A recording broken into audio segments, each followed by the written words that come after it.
Amen. Amen. Gloire à Dieu. Merci au Seigneur. Merci à Dieu. Vous m'écoutez? Amen. Ça va.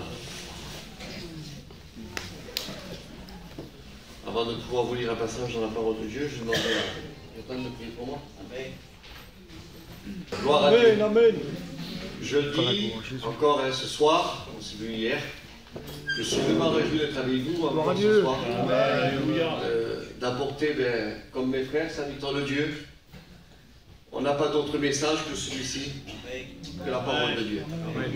Alors je n'aurai pas d'autre chose que ce que Dieu a mis dans mon cœur pour vous ce soir. Mais je sais une chose, c'est quand ce livre est ouvert, c'est la bouche de Dieu qui parle. Amen. Alors ce que nous voulons écouter, c'est Dieu nous parler. Je le dis souvent parce que c'est une vérité. Le Seigneur ne te demandera jamais quelque chose que tu ne pourras faire, que tu ne pourras pas faire. Il te demandera toujours quelque chose que tu pourras faire. Amen. Je voudrais vous lire ce verset dans la parole de Dieu que vous connaissez. Ça se trouve dans Jean 7 au verset 37. Écoutez la lecture. C'était le dernier jour, le grand jour de la fête, et Jésus, se tenant debout, s'écria, « Si quelqu'un a soif, qu'il vienne à moi, Amen. Et qu'il boive. Celui qui croit en moi, des fleuves d'eau vive couleront de son cœur, comme dit l'Écriture. » Amen. Amen. C'est merveilleux. Hein? Je lisais ce passage dans la parole de Dieu. Je sais que le Seigneur a, dans toute la parole de Dieu, il y a des paroles qu'il a dit, mais à ce moment-là, je ne sais pas pour vous, mais quand je lisais ça, j'étais en train de remarquer quelque chose de ce que le Seigneur demande. Il est en quête de personnes qui sont vraiment assoiffées de lui. Vous savez, quelqu'un qui est assoiffé de Dieu, il n'a pas besoin de crier, il n'a pas besoin de se faire montrer, ça se voit qu'il a une vie de Dieu. Il y a celui qui a une grande soif du Seigneur. Et quand il a une grande soif de Dieu, son désir à lui, c'est de louper aucune réunion. La grande soif de Dieu nous fait découvrir le Seigneur. La grande soif de Dieu nous amène à découvrir plein de choses dans la parole de Dieu. Amen. Et surtout, recevoir et grandir spirituellement avec lui. Oui, amen. Mais il y en a qui ont des petites soifs. Et ils ont ces petites soifs, et voilà, ils se contentent de peu. De temps en temps, petite réunion. De temps en temps, un petit cantique. Ils se contentent de peu. Et à ce moment-là, dans ce récit, quand j'ai regardé ce récit, le Seigneur, quand il a dit ça, ce qui m'a interpellé, c'est qu'il a commencé à s'écrier. Ça veut dire que Jésus a crié devant un peuple. Mais juste au moment, c'est que c'était la fête du tabernacle. Et la fête du tabernacle, elle durait 7 jours. Et je me suis dit, je dis, Seigneur, mais comment ça se fait que tu ne l'as pas dit le premier jour? Pourquoi tu l'as dit le dernier jour? Je voudrais vous dire que Jésus, c'est un gentleman. Amen. Amen. Alléluia. Nous, souvent de fois, les hommes, on est très très maladroits. On veut se poser, on veut avancer, on veut dire les choses. Mais Jésus n'agit pas comme ça. À ce moment-là, qu'est-ce qu'il y a? C'est quand c'est le moment que Jésus doit parler, il fallait que le peuple écoute. C'est comme ce soir, je voulais te dire, écoute, moi je ne te connais pas. Demain, on fait encore la réunion et on rentrera chez nous. Mais je voulais te dire que ce soir, Dieu va parler à ta vie. Amen. Et la Bible nous dit qu'à ce moment-là, Jésus a attendu le dernier jour de la fête pour dire à ces gens qu'ils avaient fait cette fête du tabernacle pendant 7 jours, de leur dire que vous avez encore soif. Oui. Écoutez, on fait 7 jours de réunion, 7 jours de mission, et Jésus vient nous dire qu'on a encore soif. C'est qu'il y a un problème. Mais Jésus fait ce qu'il veut, il dit ce qu'il veut, il nous parle comme il veut. Et s'il veut nous parler encore ce soir pour nous reprendre encore dans certaines choses, parce qu'il a besoin aujourd'hui que le peuple soit vraiment assoiffé de lui. Amen. Et la Bible nous parle qu'à ce moment-là, ce qui se passe, c'est que personne ne dit rien. Il n'y a aucun homme religieux, aucun scribe qui s'est levé et qui a pu dire, mais qu'est-ce que tu nous dis? Ou même quelqu'un du peuple qui aurait pu dire, écoute-moi, c'est le dernier jour de la fête, tu es en train de nous dire aujourd'hui que tout ce qu'on a fait, on est encore des assoiffés. Ça nous montre quoi? Ça nous montre que la vie religieuse, les traditions, les choses souvent de foi, nous amènent à quoi? À vivre une vie, toujours être assoiffé, toujours à courir après quelque chose, toujours à avoir, mais sans jamais être rastasié, sans jamais être rafraîchi.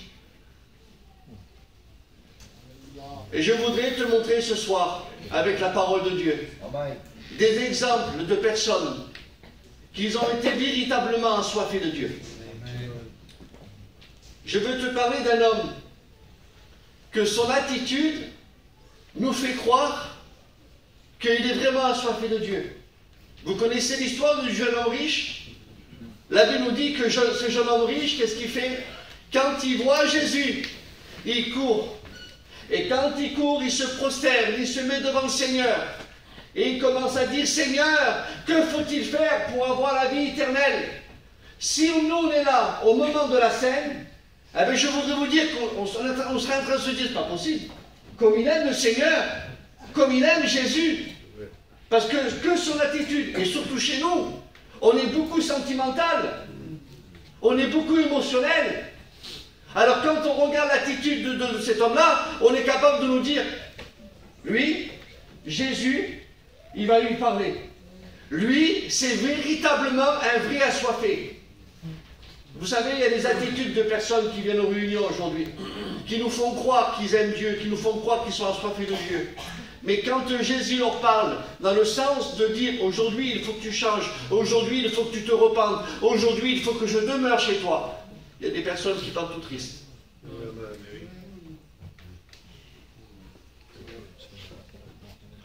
La Bible nous dit qu'à ce moment-là, ce qui se passe, c'est que ce jeune homme-là est là, et il n'aurait pas voulu écouter ces paroles. Parce que ce qu'il voulait, lui, c'était aller au ciel. Ce qu'il voulait, lui, c'est que son nom soit inscrit dans le livre de vie. Ce qu'il voulait, lui, c'était de dire, je veux vivre une vie, m'épanouir dans le monde, et on verra pour plus tard. Mais quand Jésus lui parle, il lui dit une parole qu'il n'aurait pas voulu écouter.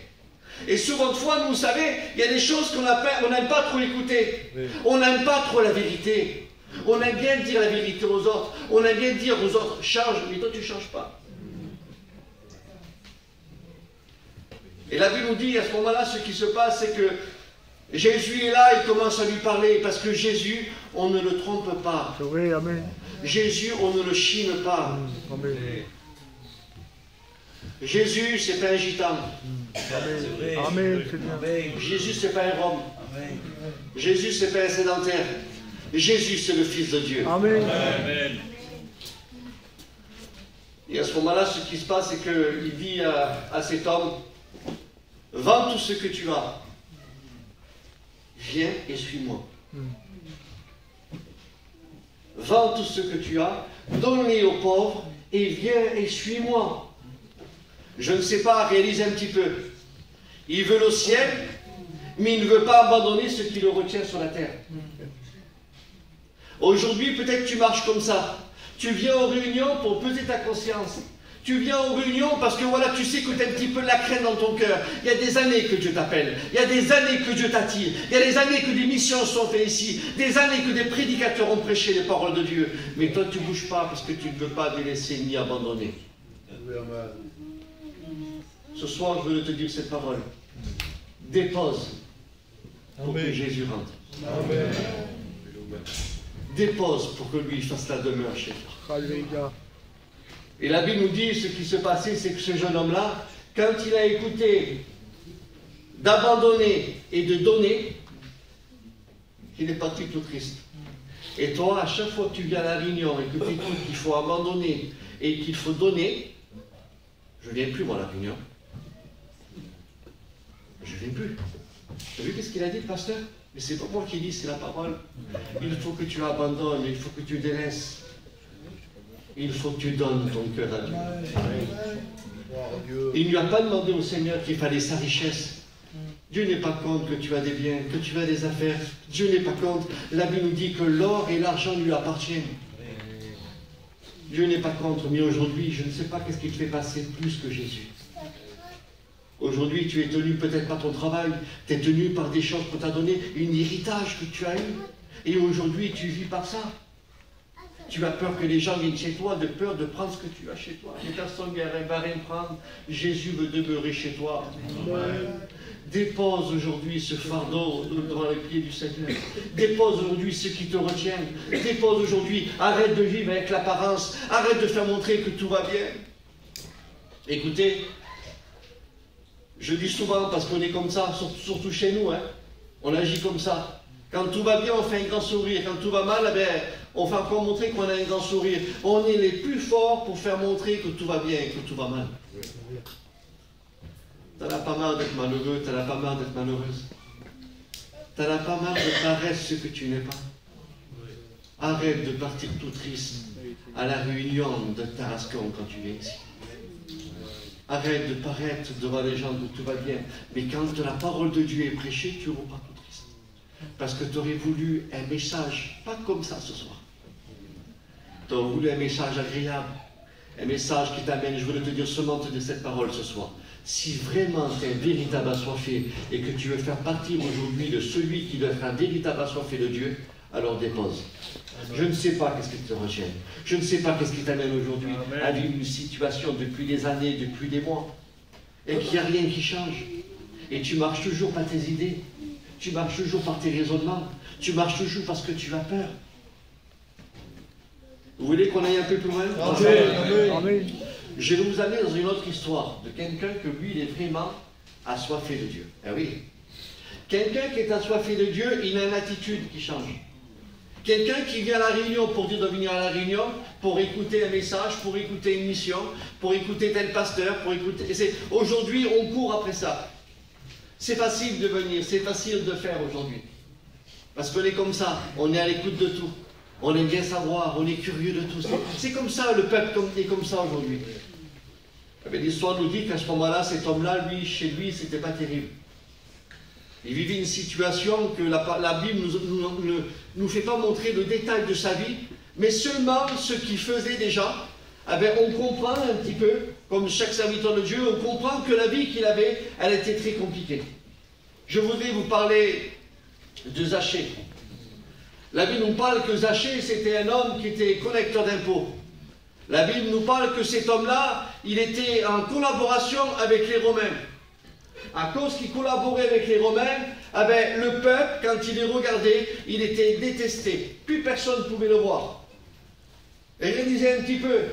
Ça veut dire que quand les Romains allaient vers lui, qui lui disaient « Zachée, nous on veut que tu nous donnes 20% quand tu vas récupérer les impôts à ton peuple. » Mais lui, quand il allait vers son peuple, il allait prendre 30% de plus. Une image que je vous donne. Et la Bible nous parle que le peuple, quand il voyait Zachée, c'était pas un homme qui était désirable, un homme que les gens voulaient l'appeler pour manger chez lui. On voit la situation parce que la Bible nous parle de la seule chose qu'il avait, et peut-être qu'il le rendait aussi, peut-être avec des réactions, une façon de faire. Il était petit de taille. Alors il y avait cette réaction-là que le Seigneur il nous parle dans la parole de Dieu, il était petit de taille, mais bon, qu'est-ce qu'il y a? C'est que de la manière qu'il vient vers Jésus, il n'y a personne qui lui parle. Il n'y a personne qui lui dit quelque chose. Mais beaucoup de personnes l'empêchaient d'aller voir Jésus, à cause qu'il était petit. Je voudrais te dire cette parole. À cause des problèmes que tu es en train de passer, à cause de la difficulté que tu es en train de vivre, à cause peut-être de la maladie qui est en train de venir sur toi, des choses que tu ne comprends pas, à cause que les difficultés sont là devant toi, ça te rend petit, et il y a des choses qui t'empêchent de pouvoir voir Jésus. Et la Bible nous parle de ce qui s'est passé, c'est que cet homme-là, il voit un arbre. Il voit cet arbre sycomore. Alors une foule nombreuse suivait Jésus. Dites-vous bien, quand le Seigneur passait, il passait à Jéricho. Et quand il passait à Jéricho, c'est qu'il ne s'est pas arrêté à Jéricho pour dire qu'il allait s'installer, il passait à Jéricho. Jéricho, vous connaissez, je n'ai pas besoin de vous dire en détail, il y a des personnes, des érudits de la parole ici, qui connaissent au bout des doigts la parole de Dieu. Mais quand même de dire un petit détail, c'est que là où Jésus passe, il ne s'arrête pas. Ça veut dire que Jésus n'était pas venu pour faire un commerce, il était venu pour sauver une âme. Et la Bible nous dit qu'à ce moment-là, qu'est-ce qu'il fait cet homme-là? Il monte sur cet arbre, vous connaissez l'histoire. Et quand il commence à monter sur cet arbre, il ne dit rien. La seule chose qu'il veut, c'est de le voir. Et toi, ce soir, tu es venu à cette réunion avec une soif dans ton cœur, seulement si Jésus pouvait me voir. Eh ben, je voudrais te dire que Jésus a les regards sur toi. Amen. Il t'a vu. Amen. Il t'a vu. Et la Bible nous dit qu'à ce moment-là, ce qui se passe, c'est qu'il est là et il regarde Jésus avec toute cette foule, tout le monde qui le suivait, sans savoir que le Seigneur allait poser ses regards sur lui. Amen. Alors il marche. Et quand Jésus s'arrête, il le regarde. Lui, comment il a dû être heureux? Comment dans son cœur ça a dû battre? Réalise un petit peu, parce que la réunion, c'est ça. Je veux te dire ce soir, ce que les paroles de Dieu est dit, ce que la prédication est faite, ce que les pasteurs prêchent aujourd'hui, c'est la parole de vie. C'est quelque chose qui se crée dans ton cœur, le désir, la volonté de faire. Peut-être ce soir, tu es venu avec aucune volonté, aucun désir, que du découragement, mais Dieu te fait naître quelque chose de vrai. Amen. La Bible nous parle qu'à ce moment-là, quand Jésus commence à poser ses regards sur lui, il lui dit une parole, mais un recommandement. Ça veut dire qu'il est en train de dire, j'ai vu ton assoiffement de moi. J'ai vu réellement que tu es véritablement un véritable assoiffé. Mais il faut que tu fasses très très vite. Et il dit, hâte-toi de descendre, Zachée, car il faut que je demeure chez toi. Amen. Et vous savez qu'est-ce qui m'a interpellé dans la parole là? C'est le mot demeurer. Oui, amen. Le mot demeurer. Peut-être chez lui, il n'y avait pas la paix. Chez lui, c'était la dispute. Chez lui, c'était le regard, le mépris de ce qu'il devait vivre dans son foyer. Et demeurer, c'était quelque chose de... Personne lui avait dit une fois à Zachée, viens, je vais boire un café chez toi. Viens, j'ai passé une heure avec toi. Peut-être aujourd'hui, tu es isolé, tu es tout seul, abandonné, personne ne vient te visiter, personne ne vient te voir. Mais je veux te dire que Christ veut demeurer chez toi. Amen.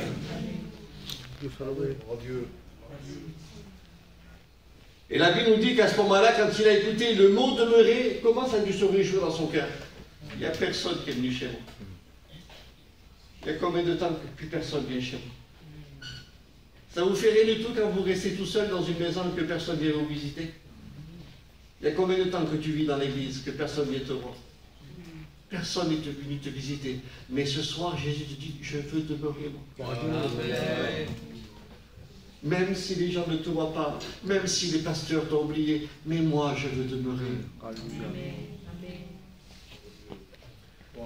Et la Bible nous dit qu'à ce moment-là, ce qui s'est passé, c'est que cet homme-là, je peux imaginer dans...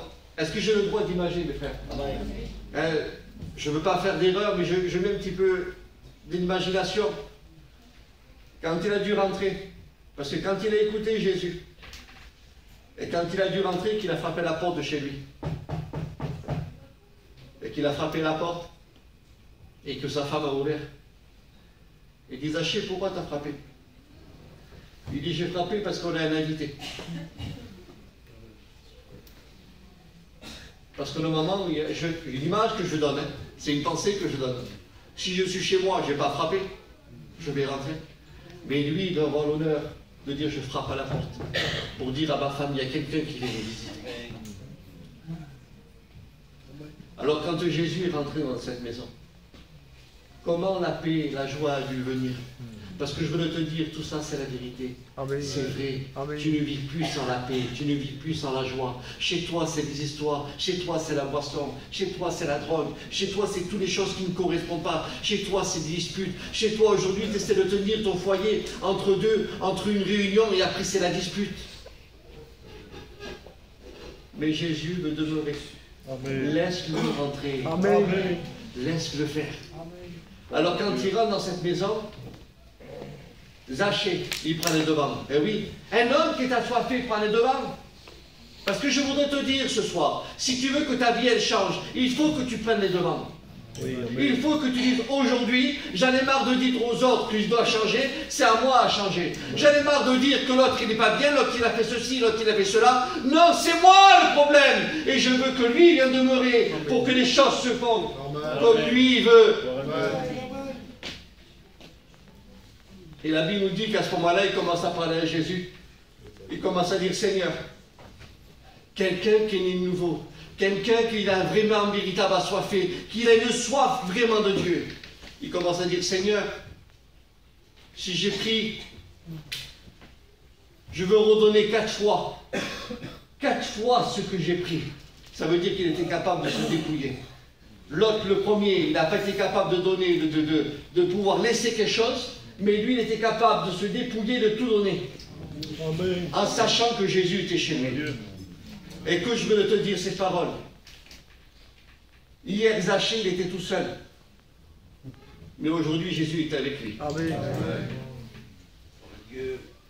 Je le redis parce que ça touche mon cœur. Gloire à Dieu. Hier, Zachée, il était tout seul. Mais aujourd'hui, Jésus est avec lui. Amen. Amen. Ça veut dire ce soir, toi, tu es venu tout seul. Mais aujourd'hui, il est avec toi. Amen. Alors le miracle se fait. Oui, La maison change, tout change. Et Jésus va dire, tu es aujourd'hui le fils d'Abraham. Directement ce que l'autre voulait écouter, parce que lui voulait le sein d'Abraham, il voulait le ciel. Et Jésus est en train de dire, aujourd'hui, tu seras au ciel. Aujourd'hui, ton nom est inscrit dans le livre de vie. Parce que tu es capable de me donner et tu es capable d'abandonner. oui. Alors ce soir, je te dis cette parole. Si tu ne déposes pas et si tu n'abandonnes pas, le résultat ne sera pas chez toi. Vous voulez qu'on aille encore plus loin et je finis par ça? Je voudrais te parler d'un personnage aussi. Samson, le plus fort des hommes. Vous avez vu qu'il y a des hommes, on dit un nom, d'un nom de famille, on a peur de prononcer le nom de famille, tellement qu'on a peur d'avoir des problèmes. Ça vous est jamais arrivé ça? Moi je connais. Il y a des gens que je connais que je ne dis pas le nom. Parce que j'ai peur que le soir ils sont chez nous. Et pourtant c'est qu'un nom. J'ai pas de problème. Vous comprenez, hein? Mais parfois il y a des noms qui ont des renommées. Et Samson, il avait ce nom-là, de renommée. Ça vous dirait qu'il a tué 1000 hommes? 1000 hommes avec une mâchoire d'âne. Et dans cette histoire, j'étais en train de regarder. Samson fait quelque chose d'incroyable. Je voudrais parler à celui ou à celle aujourd'hui qui connaît tout et qui sait tout. Et qu'on ne veut rien lui apprendre. Tu es capable aujourd'hui de savoir qui c'est qui prêche bien, qui c'est qui chante bien, et de savoir qui c'est que tu veux écouter. Mais Samson, il n'est pas resté sur l'espoir qu'il a gagné 1000 hommes. Parce que je me suis dit, moi, Seigneur, tu es avec Dieu pour faire ça, pour tuer avec une mâchoire d'âne 1000 hommes. C'est extraordinaire la force qu'il avait, Samson. Mais il y a un fait qui se fait, c'est que Samson va faire quelque chose, c'est qu'il dépose la mâchoire d'âne. Toi, quand tu viens à la réunion, tu connais tout. Je connais 1000 cantiques, moi. Je connais 1000 prédications. Mais tu ne changes pas. Tu écoutes ce que je te dis? Tu connais 1000 prédications, 1000 cantiques, mais tu ne changes pas et tu ne veux pas que ta vie elle change. Samson n'aurait pu rester avec sa victoire. Il aurait pu rester avec ceux qui connaissaient. Il aurait pu rester en disant avec cette mâchoire d'âne. Et à chaque fois qu'il allait devant les gens, il aurait pu être capable de dire, regardez, ne m'approchez pas parce que regardez, vous pouvez m'enfler aussi. Il aurait pu le dire ça. Mais il y a combien de personnes aujourd'hui qui viennent aux réunions? Je connais la mission, je connais la gagne, je connais les frères, Jonathan, je connais, Ray, je connais. On connaît. Arrête, tu connais tout. Il veut demeurer, lui. Arrête de tout connaître, arrête de tout savoir, arrête. Arrête. Écoute, je voulais te dire une parole. Il faut que ton cœur devienne bio. Tu m'as écouté? Il faut que ton cœur devienne bio. Pas beau, bio. Vous avez vu aujourd'hui, les gars tuent pour manger le bio parce que c'est naturel. Que ton cœur devienne naturel. Amen. La Bible nous dit qu'à ce moment-là, alors Samson, il n'a pas essayé de regarder la mâchoire d'âne parce qu'il savait, il connaissait. Ça, c'est un véritable assoiffé. Savez-vous qu'est-ce qui se passe? Il dépose la mâchoire d'âne. Et quand il commence à déposer la mâchoire d'âne, il avait soif. Et oui, parce que quelqu'un qui a soif de Dieu, quelqu'un qui veut vivre constamment avec Dieu, il sait qu'il y a encore de l'eau à prendre vers le Seigneur. Il sait que Dieu déverse encore. Il ne faut pas se contenter de peu, parce que le ruisseau de Dieu sera énorme, immense. Il est capable de encore remplir ce soir. Alors savez-vous qu'est-ce qu'il fait? Il voit un rocher. Et quand il voit le rocher, il ne court pas avec la mâchoire d'âne, il dépose. Encore la clé de dire je dépose, j'abandonne et je cours au rocher. Et c'est qui le rocher? Dites-moi-le s'il vous plaît. C'est qui le rocher? Amen. C'est Jésus. Amen. Dépose tout ce soir. Amen. Dépose tout ce soir et cours au rocher qui est Jésus. Alléluia. Arrête de boire de l'eau du monde. Arrête de faire croire que tout va bien. Arrête de vivre avec l'apparence. Arrête de dire que tout se fera plus tard. Arrête de dire, écoute-moi, je vais te dire cette parole. Si c'est plus tard, ça peut être trop tard. Mais donne ta vie à Dieu ce soir. Deviens aujourd'hui celui qui devient un véritable assoiffé de Dieu. Aujourd'hui, fais montrer, pas besoin de faire montrer aux hommes. Mais fais montrer à Dieu, Seigneur, ce soir, je prends la décision de déposer, d'abandonner et de donner. Parce que moi, je n'ai pas trop l'habitude de donner. Mais je sais une chose, c'est que toi, tu vas m'apprendre à donner. Il y en a, c'est donnant, donnant. Je t'ai fait un repas, j'attends toujours que tu me fasses un repas. Donnant, donnant. Mais ce soir, Jésus, c'est pas donnant, donnant, mais il veut tout nous donner. Amen. Mais il veut que tu lui fasses confiance. Vous voulez qu'on couvre une offrande, s'il vous plaît? Alléluia. Dieu, amen. La parole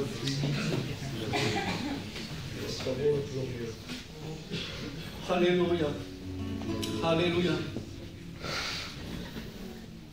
Moi, je crois, elle dit qui c'était la parole, parce que la Bible nous dit, quand ce message est annoncé, la parole de Dieu est annoncée, elle ne revient pas, elle soit fait des effets dans les cœurs. Je m'appuie sur la parole. Mais je veux te dire à toi ce soir, toi qui es ici. Est-ce que tu voudrais que Jésus demeure chez toi? Est-ce que tu voudrais prendre cette décision maintenant de dire, Seigneur, je veux pour mon foyer. Je veux pour ma vie. Seigneur, j'en ai marre de venir à la réunion et toujours je repars triste. Seigneur, j'en ai marre de venir à la réunion et d'avoir peur de venir parce que je deviens superstitieux et dans ma tête je crois plein de choses. Mais Seigneur, s'il te plaît, cette prière. Si tu viens chez moi, Seigneur, ce soir, je vais faire comme Zachée. S'il faut que j'aille tout redonner, s'il faut que j'aille pardonner celui qui m'a fait du mal, je l'irai, Seigneur. S'il faut que j'aille pardonner mon beau-père, j'irai, Seigneur. S'il faut que j'aille pardonner à ma famille qui m'ont fait du mal, j'irai pardonner. Parce que toi, tu vas me donner la force, Seigneur. Amen. Tu es le prince de la paix. Amen. Je préfère avoir la paix qu'avoir raison. Amen. Amen, Seigneur. Amen. Arrête de dire que tu as toujours raison. Et tu n'as pas la paix chez toi. Amen. Je préfère avoir la paix que d'avoir raison. C'est vrai, amen. Amen, Seigneur. Je demande à Ray de prier le Seigneur. Amen. Alléluia. Vous voulez qu'on prie le Seigneur, s'il vous plaît? Pour la gloire, Seigneur.